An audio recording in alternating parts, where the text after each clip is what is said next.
All right, so this is surgical Cric. Are you guys right-handed? Yes, sir.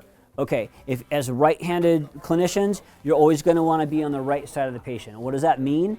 That means what's our target area when we surgically Cric? What's our endpoint? What are we trying to do? You're trying to get it through the cricothyroid. Okay, and get oxygen where? To the lungs. So the lungs, when I say be on the right-hand side, if you're a right-handed clinician, those lungs need to be on your right-hand side. That will take away, well, I could still be on the right hand. What's right hand? Now I'm on the right-hand side of the patient, negative. You're always going to be on the right-hand side as a right-handed clinician because you're going to hold and you're going to cut. You can't do the opposite. Hold, then you're all crisscross, okay?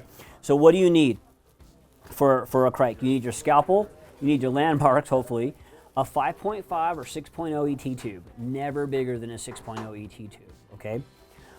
If you don't have a trach hook, you can make a trach hook by taking an 18 gauge needle, coming halfway out and just bending it. And now I've got an outstanding trach hook if you need it. I carry a bougie with me, a Cric bougie. The bougie is only this long. If all you have in your ambulance is all those really long bougies, just cut it in half real quick. That way you're not way out here saying, hey, mustache, load my tube from the next ambulance over. Okay? So you'll find your landmarks just like you would. And the decision to Cric is very simple. Can't intubate, can't ventilate, we're done. All the decisions have been taken away from us. I can't bag them. I've got an OPA, I've got bilateral MPAs, I squeeze, I've repositioned the head, I've seen all that's happening, our cheeks are puffing out, I'm not getting oxygen in.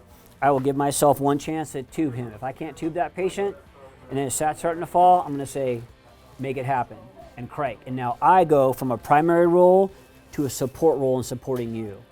In a difficult airway scenario, 223 to the face, real horrific burn to the face.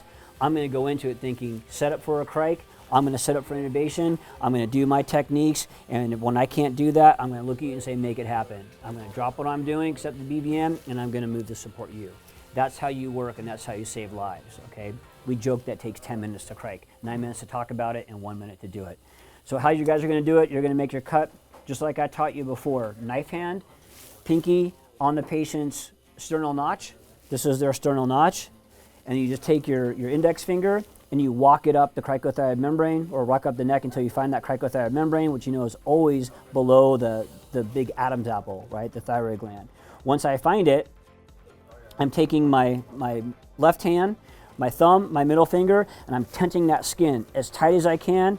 And now my finger replaces where my cricothyroid membrane is, okay, where this finger was. It's right in that cricothyroid membrane. I'm going to unshield my scalpel.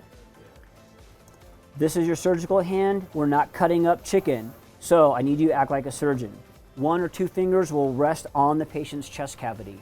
All right, that way it'll stabilize you and you won't be like, oh my God, sir, I'm sorry, I've never done this before, because you're going to be a little nervous. As soon as I find my landmark, I'm going to back my finger up and I'm going to make my linear incision, my transverse incision. Well, actually my vertical, I'm sorry. Because in the state of Arizona, you guys have to do vertical to transverse. That's your medical direction. You want to make that incision straight, and you want to make it at least 1 inch long. Don't shortchange yourself and make it too short. It's very common to do. We can always fix that in the OR later. I make my incision. As I make my incision now, I'm spreading that skin. And it's going to open up that skin. There is going to be blood, and that is okay. Blood works as a great lubricant as well, okay, the patient's own. All right, so once I spread the skin, I want to find that cricothyroid membrane. If it's too bloody, just take your 4x4, blot, blot, blot, and then make that incision through the cricothyroid membrane. See, I still have, just instinctually, I have my finger on the patient's chest. I cut towards me. You'll feel the end of where the tracheal ring stops because you'll get a little resistance. Keeping the blade in there, I just flip it around. I go the other side. Now this is where you have a couple choices, all right? This is where I would actually start reshielding my scalpel and I drop my pinky through that cricothyroid membrane. If my pinky goes through it, a 6.0 tube goes through it, and I have no problem that I didn't make it the hole big enough, right? Then I can, and when I carry a bougie, I just drop my bougie right through there and I just load my tube, end tidal, pull my bougie out, off the X, right? You can use a Cric hook if you want. Once you make the incision big enough too, you can actually shield your scalpel, flip this around and put this in and angle it down towards the trachea. Then when you bank your tube, You bank your tube right off that, it's only going to go one way. You can never accidentally retrograde them. All right? You just have to be careful. If you use a bougie or a tray cook, you don't go straight down, because you can actually take that bougie and puncture it through the trachea, through that little mucosal area. All right? You guys ready? Make it happen. Find your landmarks. Sternal notch. Walk that finger up. It'll drop right into that cricothyroid membrane, and then replace that with your left index finger. Okay? Once you're ready, keep your fingers there, get your scalpel, unshield your scalpel. All right? Keeping one or two fingers on the patient's chest, just push down and back. Down, push this down first. Like this, down and then back. Like that. And then it'll relock, it'll re-click on you. All right. Make your vertical incision about 1 inch long. If you didn't make it big enough, you want to push down and make your cut.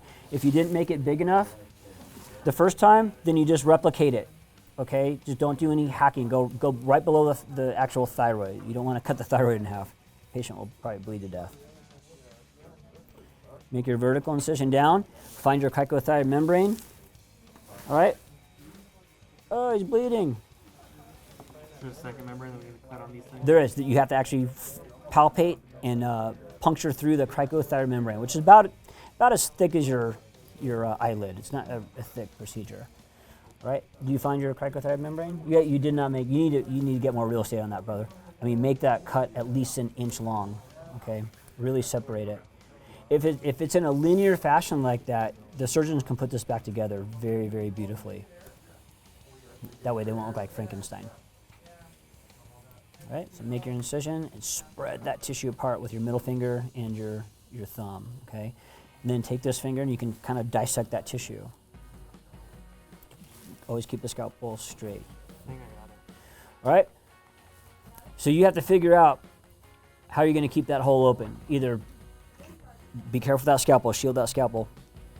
Either put the blade through there and turn it this way. Bam! And you made your hole big enough. Okay, you can use your tray cook that we made with your 18. You can use your pinky, but just make the hole big enough so you can put your tube down. We have a cuff tube, so as soon as that cuff goes past your line of sight, that's as far as you're going to put your tube. Right where you at, brother? So you need to make this scalpel cut a little bit deeper. Don't be afraid. There you go, straight down, no hacking, just a straight linear line. Straight linear line. These scalpels are sharp.